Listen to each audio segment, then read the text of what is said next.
Hello, how are you? I am Katerina, but my friends call me Kat. You can call me Kat too. It's nice to be with you. Usually, before we set off, you and I would do a bit of a warm-up exercise.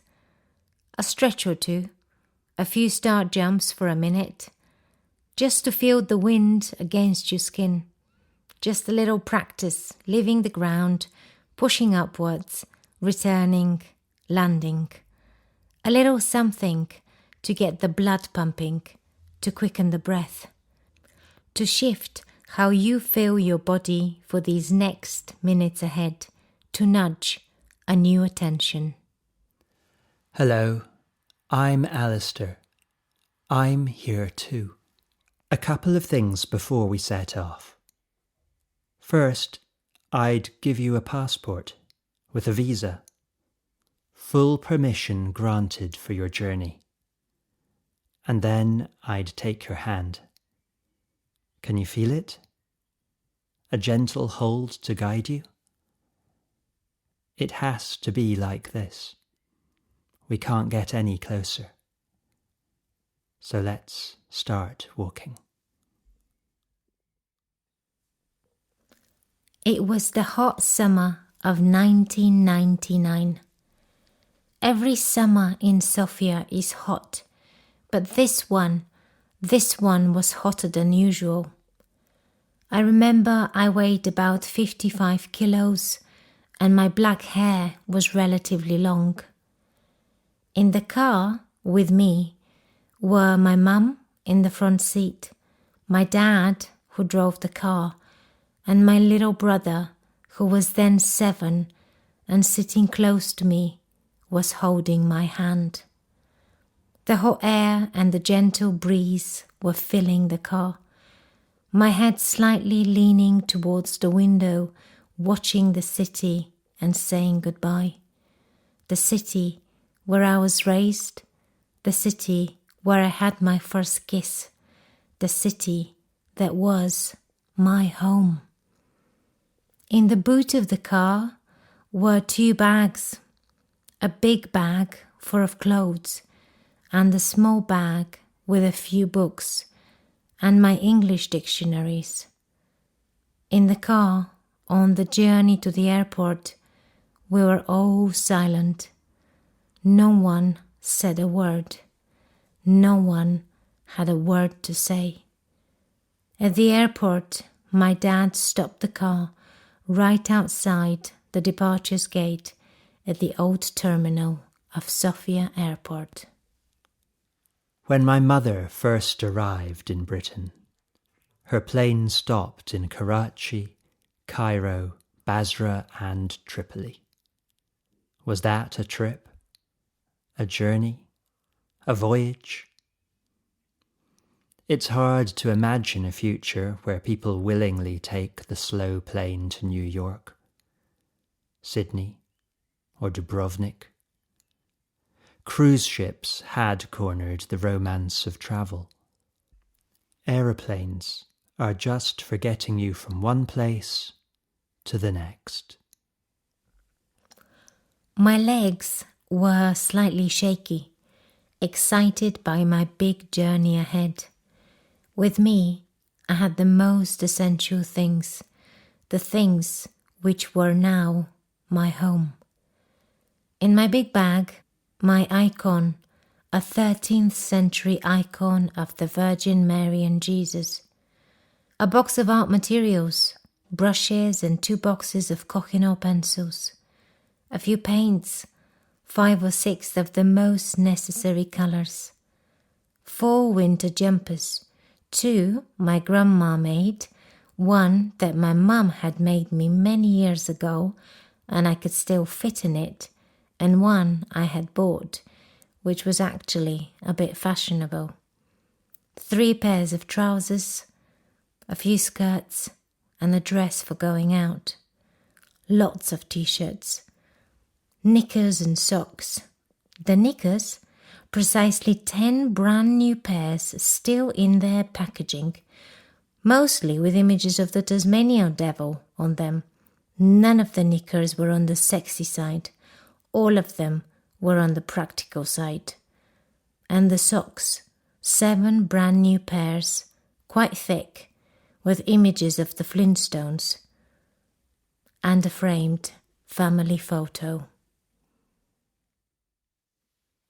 There is a standard house that children draw. A square with windows, door, and a triangular roof on top.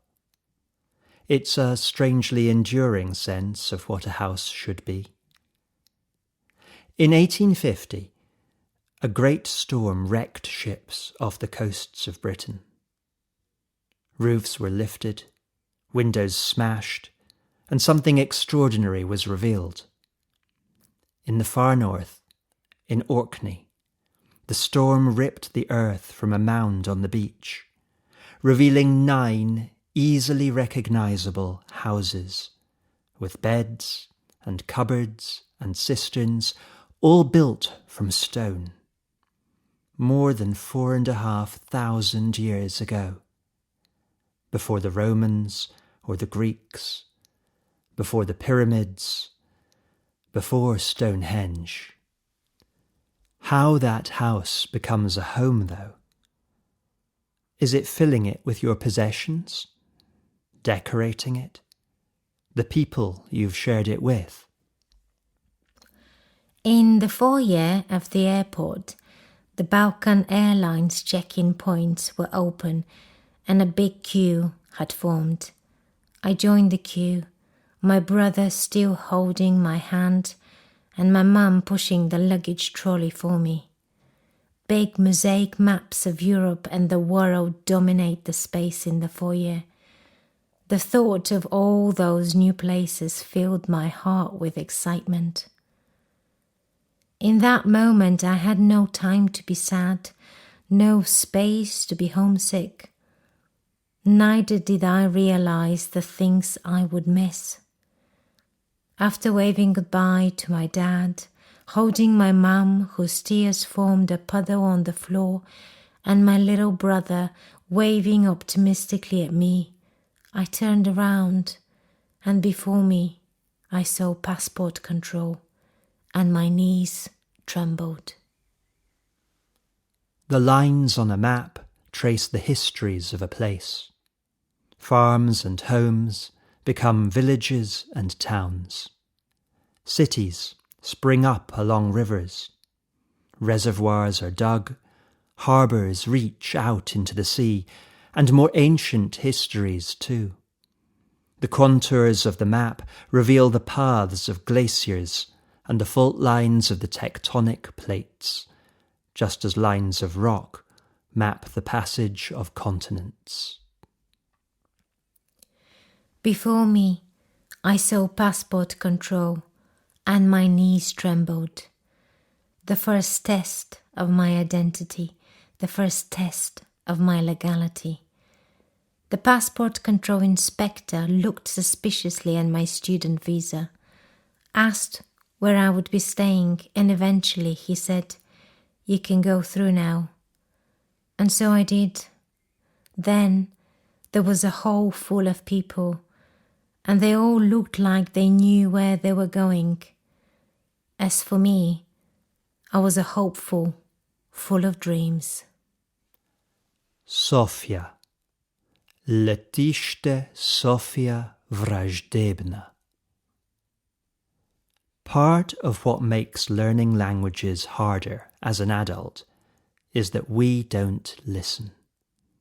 We don't hear the differences and play with them, hearing where we can move our tongue and our teeth, how much breath changes the sound. English is particularly hard to learn, since its spelling so poorly indicates its pronunciation.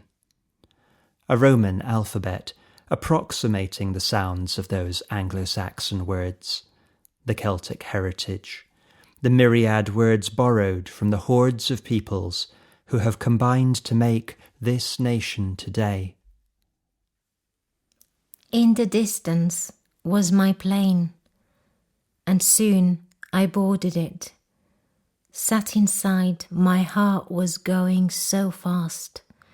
I remember I was just so excited by all that was to come. Gently the plane pushed off, and to my right was the airport, and it was as if I could see through the windows of the building, standing there, waving, my family. My eyes filled with water and little drops started to run down my face. I could still feel my brother's hand holding mine, and it was in that moment, as the plane was taking off, I knew that I was leaving behind all that made my home. There are clearly several different kinds of travel. Repeated journeys become almost invisible to us, routine, numbed. Infrequent opportunities for holidays or to visit friends further afield have an exciting edge. We feel ourselves leaving behind the cloak of everyday life, watching the world outside, facing up to the encounter. And there are exceptional journeys.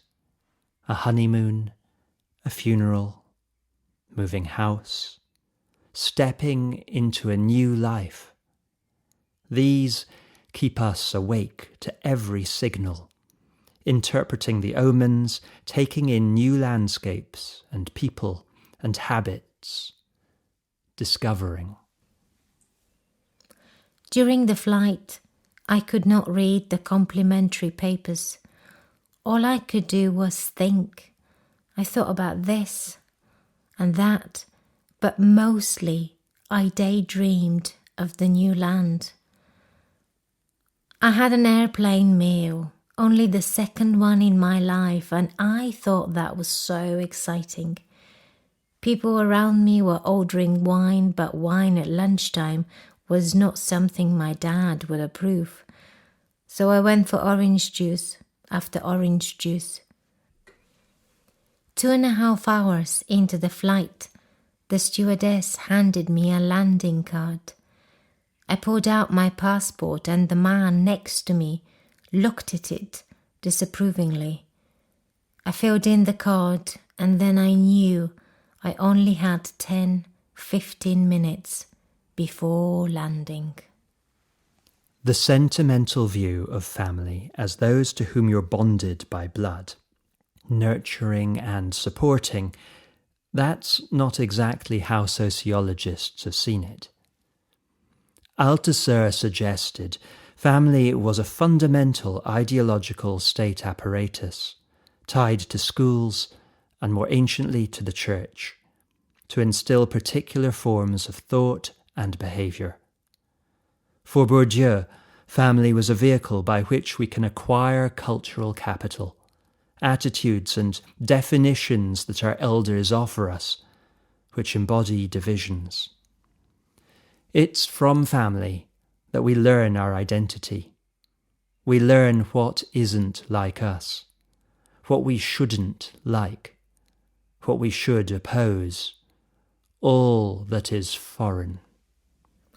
Circling above London, going in and out of the clouds was magical, in that monochrome way in which one's imagination colours the grey. Walking from the plane to passport control through the long corridors of Heathrow Airport, I joined the non-EU queue. The queue was long. My hands sweated a bit. Nervousness about passport control kicked in. Desks designed to make you feel otherly and at fault in some way. "Next, please," the big woman said. "Where have you come from today?" Language, too, restricts the ways in which we think. In English, we say one way or return. We assume you have to go somewhere if you're going to return. The French specifically ask to go and return. In Spanish, they do the same, de ida y vuelta. In Bulgarian, you can have a ticket jedno posočen, which is one destination, or dwupusotchen, a two-destination ticket. Maybe that's more accurate. You can try to return, but it's never the same. Things change without you. Being away changes how you see. Where have you come from today? Sofia. And you're here to study? Yes, I said. Can I see your letter from the university and your bank account statement, please? I presented both. My letter from my college, which I treasured so much, and the bank account statement which my dad had given me, and in it around £9,000, collected from all sorts of places to make the number as big as possible. Where will you be staying? Halls of residence, ma'am, I replied. Thank you, and good luck with your studies. Borders are invisible until someone builds a boundary. A port to let people in, fortified to keep others out. They used to be everywhere, but not now, not between cities or counties, not between countries even, here in the United Kingdom, or once you're inside Europe. But between nations, when you have to present your credentials, when you can be sent back, they tape a line on the ground. Thank you, and good luck with your studies. I was joyous. I was just so very happy. The beginning of my dream, my unstoppable dream. Picking up my luggage and feeling the weight of my 2 bags, I found the trolley and I pushed it. My chest pushed forward and my head held high. I went through the arrivals lounge and I kept pushing. People with name signs waited. I kept pushing, and when I passed them, I stopped. Inside the airport, you're funneled carefully by patterns in the carpet, changes of floor type, bright lights ahead. Those yellow signs, simultaneously ugly and reassuring. Funneled through the apparatus of the airline, security, the shops and restaurants, to wait. Time in airports is unlike anywhere else. Even before you've crossed time zones and walked with hazy dislocation through curious sunshine, even before you get on the plane, time begins to weigh more heavily than anywhere. Time passing away outside the airport, while you, cocooned in the terminal, wait for the flicker of a screen that lets you proceed. I stopped. I was all alone, with no one waiting for me. Just me and my bags, my new home, an icon, the jumpers and knickers, the dictionaries and the framed family photo. This is how my journey began back in 1999. Hello there. After a while, you'd realise the sound had finished, and you'd take off the headphones, and perhaps if you were self-conscious, you'd let go of my hand, and we'd talk about your journeys, your adventures in life. It would take a few minutes, and then we'd find ourselves back where we started, and while you wrote some of it down, I would wave you goodbye.